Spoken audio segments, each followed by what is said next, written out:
What's up, y'all? Brandon with BC Talks here. You may already know that 2026 is going to be a great year for movies, but it's also shaping up to be a fantastic year for comic book projects as well. Whether that be huge tentpole movies like Avengers Doomsday or DC's Supergirl, the debut of new comic book shows like HBO's Lanterns, or the return of beloved shows like Invincible Season 4 or the final season of The Boys, whatever comic book thing you're into, there is bound to be something coming out for you this year. So in today's video, we are going to be previewing all of the comic book movies and TV shows that are supposed to be dropping in 2026. If you're new here, welcome. Make sure you leave a like on the video and subscribe to the channel for more comic book, movie and TV, and pop culture talk. And I am so excited to get into the video because this could be one of the best years for comic book projects in a long time. The first comic book project of the year is one that you might not actually be aware is based on a comic. That is The Beauty. Now, The Beauty is actually already out. You can watch the 3-episode premiere, which dropped on Epix and Hulu last week on January 21st. The Beauty is based on the 2015 Image comic series by Jeremy Haun and Jason A. Hurley, and the show stars Ashton Kutcher, Evan Peters, and Anthony Ramos, among others. Now, if you're not familiar with this comic, the premise is that there is an STD known as the Beauty, which basically eliminates all of your physical flaws and seemingly has very little downside. However, there is a hidden dark side to the Beauty, which is being investigated by two detectives. Now, according to the logline of the show, it looks like they changed it a little bit. They changed the Beauty from being an STD to the cure for an STD. So they did a little bit of a change, but other than that, it is seemingly still following the basic premise of the comic. Now, this is a comic that I actually haven't read, but it does sound intriguing, and the comic covers are really interesting as well. They look really cool. Now, the Beauty, it kind of sounds like, when I first heard about it, it reminded me of The Substance, the movie that came out last year with Demi Moore, which was a really great body horror movie if you didn't watch that. But now, The Beauty did come out in 2015, like I said before, so that was way before the Substance movie was made. Maybe the creators of the Substance read the comic or heard about the premise of the comic and thought it was an interesting idea. You know, there's nothing new under the sun, and most everything has been done these days. So it's not like they necessarily copied it, but it is interesting that it sounds so similar. And this show's coming out a year after the Substance. They probably should have worked a little harder to get the show out before that, but regardless, it is an interesting premise, and this is a comic that I definitely want to get my hands on. Maybe I'll look for it online to read it while I'm watching the show. Next up, we have Wonder Man. Now, Wonder Man actually is dropping tonight, so you can go watch that after you watch this video. Wonder Man stars Yahya Abdul-Mateen II as the titular character, also known as Simon Williams, who is auditioning for the role of Wonder Man, which is set to be a reboot of a popular old movie in the Marvel Universe. Now, the catch is that Simon Williams has powers that he's trying to hide as he's auditioning for this movie. Now, if you're not familiar with the comics, Wonder Man is a very integral part of the West Coast Avengers, and he's also involved in the White Vision and Wanda storyline as well. And now we're supposed to be getting a show about White Vision later on in the year, which we'll talk about later in the video. So I'm interested to see if they tie Wonder Man into any of that, if we're going to get any, winks or nods at the West Coast Avengers, or if this is going to lead to a West Coast Avengers team up or some sort of, MCU version of the West Coast Avengers. There are other characters, like I said, White Vision, Hawkeye has been on the West Coast Avengers as well. So there are other West Coast Avengers characters we already have, and they could tie in others as well. Or if I'm also interested to see if this is going to lead into the White Vision show at all, or if this is just going to be a show that's going to stand on its own. Now, we don't know much about the plot of this show other than Sir Ben Kingsley is going to be coming back as the much maligned thespian Trevor Slattery, and he's always fun to have in a project. You know, he showed up in Shang-Chi, and it was very fun to see him there. So it's always fun to see Trevor Slattery in the MCU. And if you watch the trailers, you know his role seems like it's going to be a lot of fun, and he's having a lot of fun. Ben Kingsley is always having a lot of fun when he pops up as Trevor Slattery, and it's always fun to see him in MCU projects. So I'm looking forward to that as well. And it also looks like it's going to be a meta commentary on Hollywood and the industry and acting as well. And if you are online, you know that it's been getting really good reviews from the critics. It has a very high critic score on Rotten Tomatoes, and all the critics seem to really like what they've seen so far of the show. So hopefully that bodes well for the quality of the show, because the quality of some of the MCU shows have been a little bit lacking as of late, at least the live action shows. The animated shows have been really great, but the live action shows have been a little so as of late. So hopefully Wonder Man can get us back on track. Next on the list is Spider-Noir, which actually doesn't have a release date at this time, but it's rumored to be dropping early 2026 on Amazon Prime. Spider-Noir stars Nicolas Cage as Spider-Man Noir, which is very confusing because the character is called Spider-Man Noir, but the show is called Spider-Noir. But regardless, Nicolas Cage is going to be reprising his role as Spider-Man Noir, as he played the character in the animated Spider-Verse movies from Sony. Now, we don't know if this is connected to the Spider-Verse at all. You would think it is, because the Spider-Verse movies are all about alternate universes and Spider-Man, so you'd think that this would connect to the Spider-Verse in some kind of way, but we actually don't know, as we don't know much about the show yet. Amazon dropped a little short 30-second stinger or teaser for the show, and they didn't show much other than Nicolas Cage and then him doing some action as Spider-Noir. So we don't know much about the show other than it's going to be following an aging private investigator who is a superhero in an alternate universe version of 1930s New York City, who's grappling with his past. That's the logline for the show. Now, like I said, Amazon dropped that short teaser and some pictures as well, which kind of seem to suggest that the show is going to be entirely in black and white. I hope it is completely in black and white. It is supposed to be noir, so you would think it would be, but we'll see. And we'll also see, like I said earlier, if it's going to tie in at all to the Spider-Verse. It's going to be very interesting to see how this all kind of works out. And we don't have a release date. We don't know much about the plot of the show. So this is all kind of a mystery, but that kind of fits with the noir theme. But I'm really interested to see Nicolas Cage in a live action superhero role once again. Obviously, you know, he played Johnny Blaze, the Ghost Rider, in the early 2000s, and he was supposed to play a darker version of Superman as well, but that project was scrapped in the early 2000s. So it's cool to see him back as a superhero in live action, and I'm really looking forward to seeing what this show is all about. Next up is season 2 of Daredevil Born Again, which is set to premiere March 4th on Disney+. What's up, y'all? Brandon from the future here. Just wanted to let y'all know that as I was editing this video, of course, Marvel dropped a trailer for Daredevil Born Again Season 2.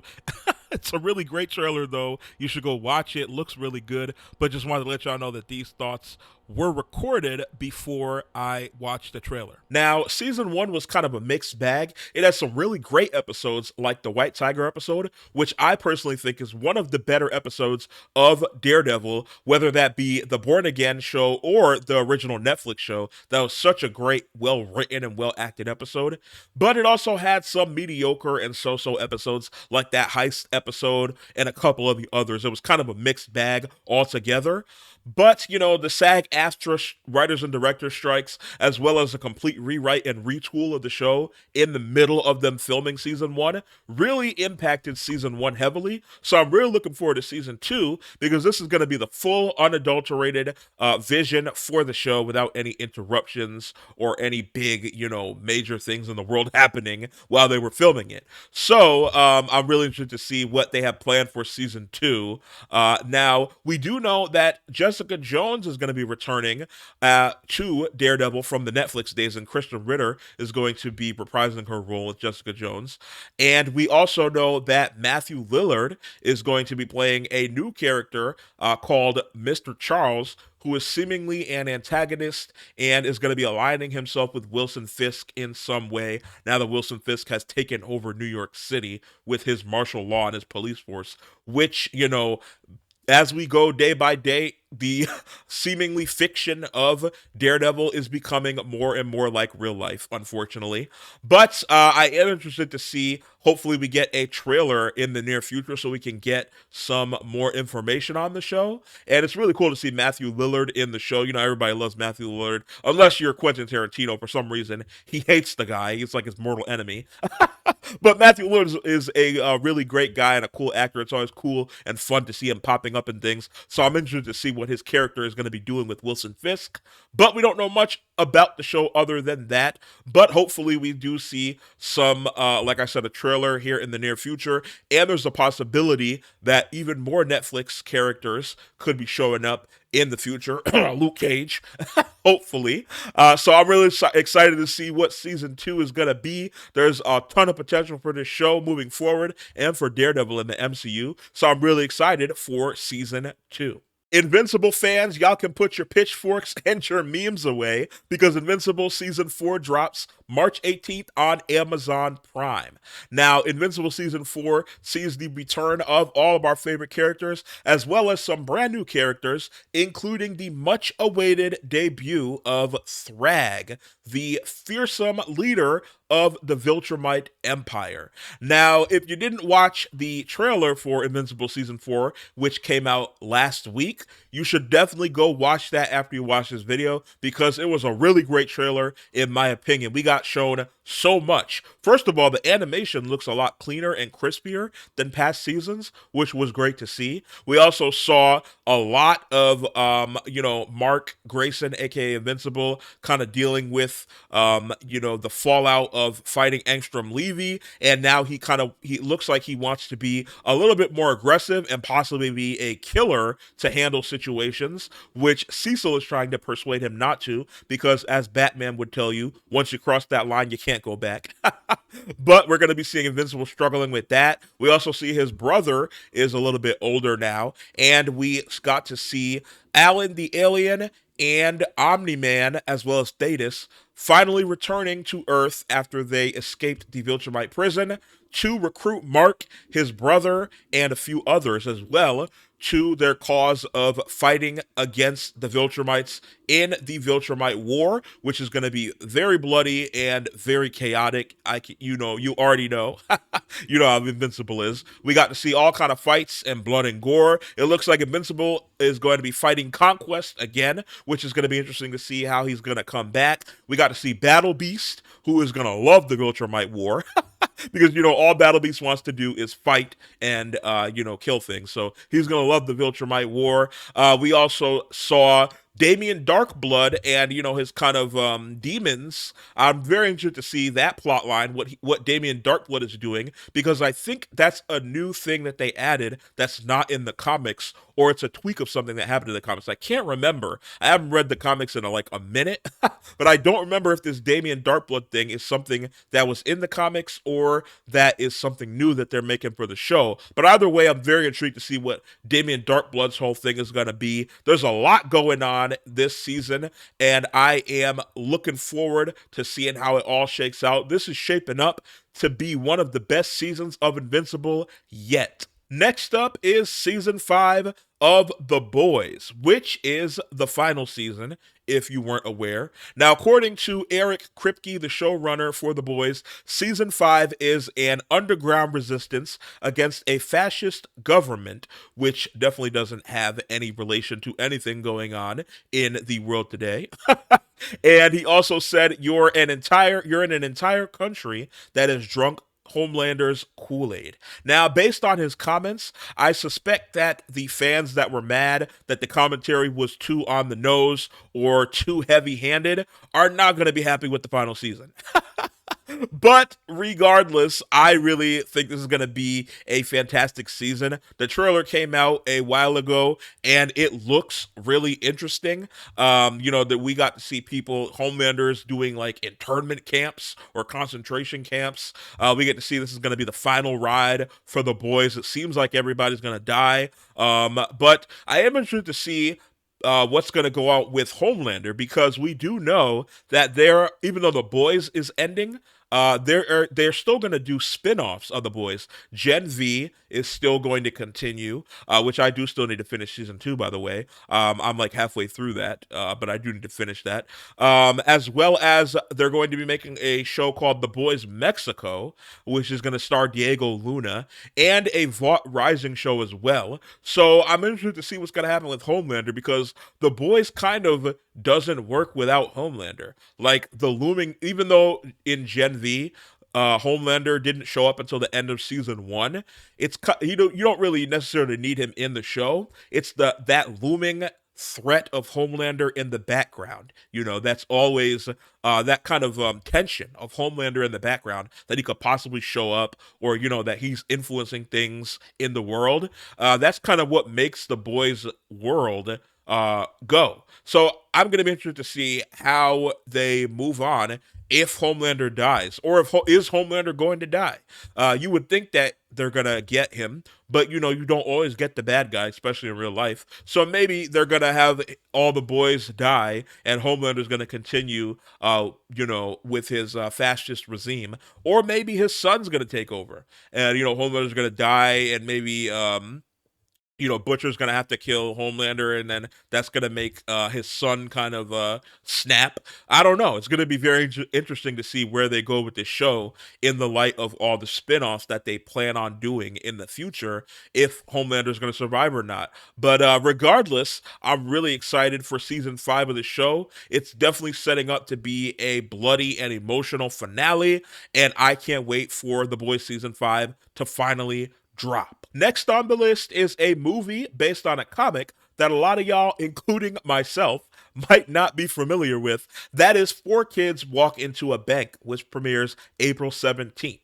Now, the premise of Four Kids Walk Into a Bank is pretty much what it sounds like. A group of criminals try to recruit the main character's father, who himself was a former criminal, for one last heist. And when the main character finds out, she decides to recruit 3 of her friends to try and rob the bank before them. Now, the premise sounds interesting enough, but we don't really have that much information on the movie other than that and what we know of the comic. They haven't dropped a trailer or much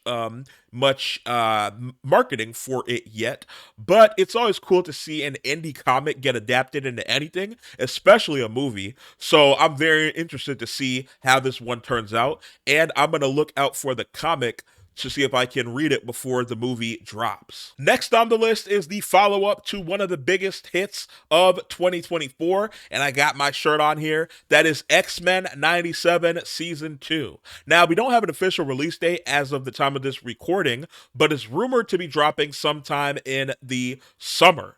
And when we last left the X-Men in Season 1, they were scattered and split across various timelines, and we also had an appearance of Invincible, aka Apocalypse, who is presumably going to be the big bad for season 2. And I'm excited to see Apocalypse in X-Men 97 because hopefully they can do him right after he was done dirty in that movie X-Men Apocalypse by Fox.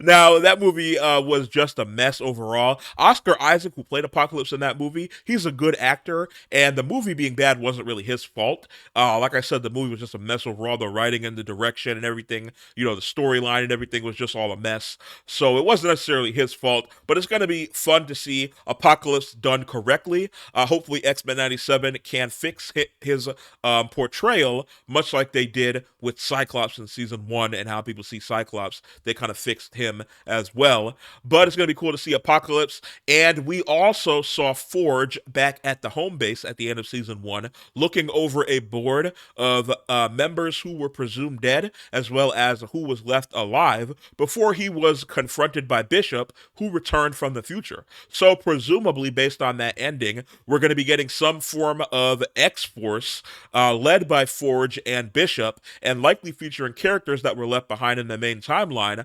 that we saw on that board, including, most interestingly in my opinion, Magic and her brother Colossus, the brother and sister duo, who we've seen in live action before. Now, Colossus, I think they've done Colossus pretty well in live action. You know, he was in the original X-Men and movies, and then he was also in Deadpool, which they kind of expanded his character and gave him a lot more interesting uh, character plot line as a character in the Deadpool movies. So I think they've done Colossus well in the X-Men in the live action. But Magic, she was in that movie that came out by Fox that nobody watched, and they kind of just dropped right before they got bought by Disney. Or actually, I think it was right when Disney bought them. So they just kind of dropped it just so that hopefully that nobody saw it. But I thought that Anya Taylor-Joy, who at the time was a lesser known actress,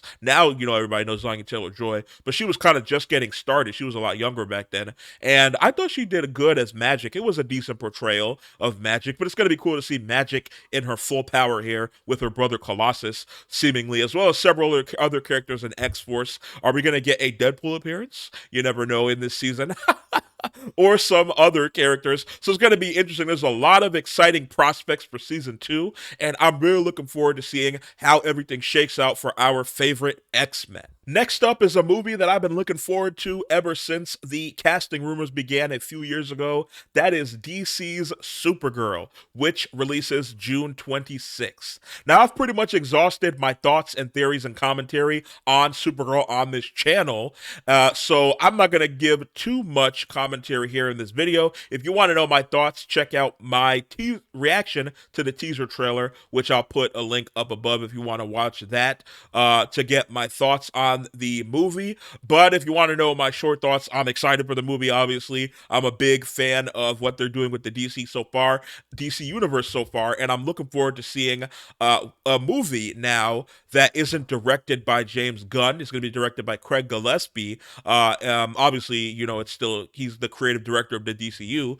so his hand is kind of over it, but he's not directly directing the movie. So it's going to be interesting to see the first DCU movie that is not, a James Gunn project. So I'm really interested to see how this one turns out. And hopefully we get a trailer at the Super Bowl or a little bit after that. So like a full trailer so we can see a lot more. They did drop a teaser for Lobo, which wasn't much. We just got to see Jason Momoa in the Lobo makeup and him on the motorcycle. It's pretty much what you expect. Jason Momoa was born to play Lobo, so it was cool to see him as Lobo, but we didn't get a lot of story beats. So hopefully they release a trailer at the Super Bowl so that we can get a lot more of the story beats and the plot line for the movie. But either way, I'm very excited for this movie. It's going to be one of the movies I'm looking forward to most in the summer, and I can't wait to see it. Next on the list is what will probably be the most fun movie of the year. That is Spider-Man Brand New Day, which releases July 31st. Brand New Day is stuffed. It is chock full of characters, including the Punisher, the Rage version of the Hulk, Mr. Negative, who's going to be the main antagonist, who we don't yet know who the actor that is going to be playing him, Yelena Belova, Marvin Jones III, who's going to be reprising his role as Tombstone from the Spider-Verse movies, Michael Mando, who's going to be reprising his role as the Scorpion, Tremel Tillman, who's a great actor in an unknown role, but the most talked about of all is Sadie Sink in a yet unknown role, but she is heavily rumored to be Jean Grey. But we'll see how that turns out when the movie comes out. This movie has a lot going on. Like I mentioned before, it's stuffed full of characters. Those aren't even all the characters in the movie, but those are some of the most notable new characters that are going to be in the movie. It's got a lot going on, but the Spider-Man movies always have a lot of characters and a lot going on, and they usually balance it pretty well with the storyline. It's also going to be interesting to see Tom Holland's Spider-Man, without the tether to Iron Man, because in all of the movies, the MCU movies previously, he's always kind of been tied to Iron Man. Even after Iron Man sacrificed himself and died in the events of No Way Home, he still kind of had the shadow of Iron Man looming over him, as they mentioned at the beginning of the movie. So it's going to be really interesting to see him, outside of the Iron Man stuff. This is coming out before Doomsday, so, there's not going to be any of that, oh, Mr. Stark, it might be Doomsday, it might be Doctor Doom stuff yet, since this is chronologically before Doomsday. So I'm really interested to see how Tom Holland's Spider-Man is in this movie. The suit looks fantastic. We've seen a lot of set photos of the movie. The suit looks great. Tom Holland's a little bit older now, so maybe he has a different perspective on Spider-Man. It's going to be interesting to see a brand new slate for Spider-Man, like I say, brand new day, and how they use Spider-Man moving forward and how he's going to tie into the whole Doomsday and Secret Wars story in the future. Next on the list is a project that we don't have an official release date for and don't know much about. That is the Punisher Special Presentation. Now, if you don't know what this is, the special presentations are basically short films. They're about an hour or so, released on Disney Plus. So far, we've had two of them. There was the Werewolf by Night special presentation, and the Guardians of the Galaxy Holiday Special was a special presentation as well. Now, like I said up top, we don't know anything about this at all, except that John Bernthal, who is the actor who plays the Punisher, if you don't know, wrote the special presentation, and he said that it's going to be coming out around the same time as Brand New Day, which makes sense because the Punisher is going to be in Brand New Day, so we need to know kind of how he escapes from the events of Daredevil Season 1.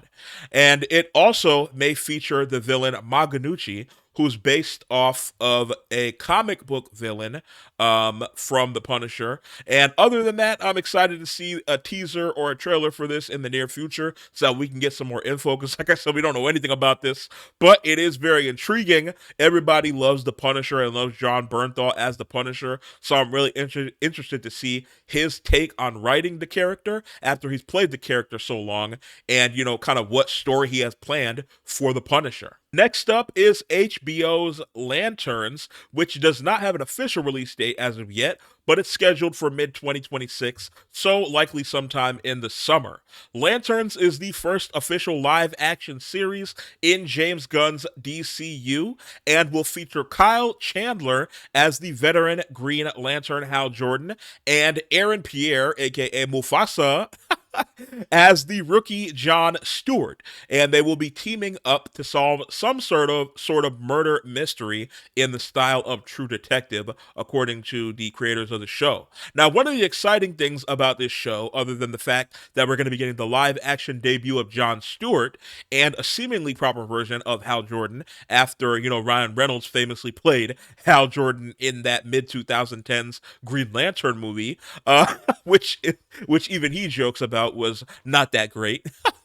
But one of the things to look forward about this show is the fact that Damon Lindelof is heavily involved in both the writing and creation of the show. Now, if you don't know who Damon Lindelof is, he is the man behind the show Lost, which, if you're a little bit younger and don't know that show, it was one of the biggest shows on TV when it was airing in the early 2000s. It was basically like Stranger Things back then, except, we didn't have Netflix back then, but it was like Stranger Things. Every week, everybody watched Lost, and everybody was doing theories about what was going on. It had a very interesting mystery and kind of sci-fi, psychological background to it. It was a very interesting show. A lot of people don't like how it ended, but which is kind of funny to make the Stranger Things comparison, because a lot of people don't like the finale of Stranger Things. I think those kind of shows are hard to do a good finale of. People don't like the Game of Thrones finale as well. But yeah, it was very controversial how it ended. For a lot of people, but it was a very kind of mysterious sci-fi show. So it's very cool to see Damon Lindelof involved with the Lantern show. He was also the director of HBO's Watchmen show as well, which was a show based on the comic. And also, they made a Watchmen movie as well, a very popular Watchmen movie. But that show is severely underrated. It's also a very kind of cerebral sci-fi show as well. So based on Damon Lindelof's track record, it makes me very excited to see what what he has in store for this Lantern show. And this is probably the TV show, not the movie, but the TV show I'm most anticipating this year. If you've watched the channel for a while, you know that I got into comics through the late 90s and early 2000s animated shows like the Justice League and Justice League Unlimited show, and Jon Stewart's Green Lantern, alongside Wally West Flash as well, was one of my favorite characters on the show. So I've been waiting for a live action Jon Stewart for a long time. Like a lot of people my age, millennials, people around the age of late 20s to like probably early 40s that are probably Jon Stewart Green Lantern truthers, and then people older than that like Hal Jordan. But people my age, I'm 31, who grew up on that show, are big Jon Stewart fans. So it's cool to see Jon Stewart in live action, and I can't wait to see Aaron Pierre's take on Jon Stewart because he looks just like the Justice League animated Justice League animated Jon Stewart. And I'm very interested to see how he plays him and how the Green Lanterns get integrated into the greater DC universe. Next on the list is one of the more intriguing comic book movies to come out this year. That is Clayface, which is set to release September 11th. Now, what's interesting about Clayface is that it was not part of the original plan that James Gunn laid out for his Gods and Monsters presentation. However, he reportedly loved the script so much that he decided to greenlight the movie to go into production when he read the script. So that kind of bodes well for, the writing of the movie, at least. We'll see how it's directed and the final product, but it is at least seemingly written very well. Now, we don't know much about the movie other than that it's going to be a low-budget body horror type movie that more closely follows the original comic book origin for Clayface.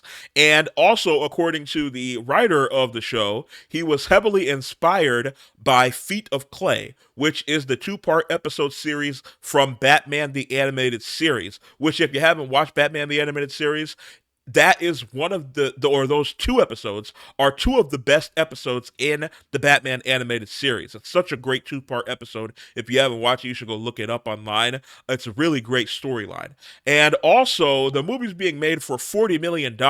So that's another plus because it doesn't have to make a ton of money to be successful. But if it does make a lot of money, that is going to hopefully encourage James Gunn to greenlight more of these smaller villain-centered projects and stories in the future. Like, for instance, I'd really love to get a Mr. Freeze movie, a smaller budget Mr. Freeze movie. And there's also a Batman animated series episode they could base that on as well. There's a lot of series and episodes in Batman the Animated Series that they could make into smaller movies like this. That would do really well for them, in my opinion. But we'll see how Clayface does. I'm really interested to see a trailer when we finally get one so we can get a little bit more information on this. And I'm looking forward to seeing how this turns out. Next up, we have Your Friendly Neighborhood Spider-Man Season 2, which currently doesn't have an official release date, but it is rumored to be dropping late 2026. Now, the first season of this show went severely under the radar, in my opinion. I feel like not that many people were talking about the show, especially compared to the online discourse around X-Men 97. This show is just as well written and animated as X-Men 97, in my opinion, which is high praise because y'all know I love X-Men 97. I got the shirt on, and I've talked about X-Men 97 a lot on this channel, and I feel like Your Friendly Neighborhood Spider-Man is right up there in that S tier of Marvel projects with X-Men 97. If you haven't watched Season 1, you definitely should catch up on it because this show is phenomenal. Now, we don't know much about Season 2, but we do know that Gwen Stacy is going to be appearing in Season 2, as well as Venom in some capacity. Now, I'm very excited to see how the show continues, especially how they left off in Season 1, all the different plot threads and plot lines that they left off. Again, I'm not going to spoil anything if you haven't watched it because it's worth watching without knowing anything about it, just going into it blind. So I'm not going to spoil anything here, but they left a lot on the table for Season 2, so I'm excited to see how things go in Season 2 of Your Friendly Neighborhood Spider-Man. Next up is a show that we mentioned at the beginning of the video, that is VisionQuest, which currently doesn't have an official release date, but it's rumored to be dropping sometime in the fall. VisionQuest is a Disney Plus streaming series that is going to center around White Vision, who we last saw in the WandaVision series. And this is going to be the third in what has kind of become a sort of trilogy of shows based on Wanda and Vision. You know, we had WandaVision, then we had Agatha All Along, which is centered around her son, and now we have Vision Quest, which is going to be focusing on her husband and partner, White Vision.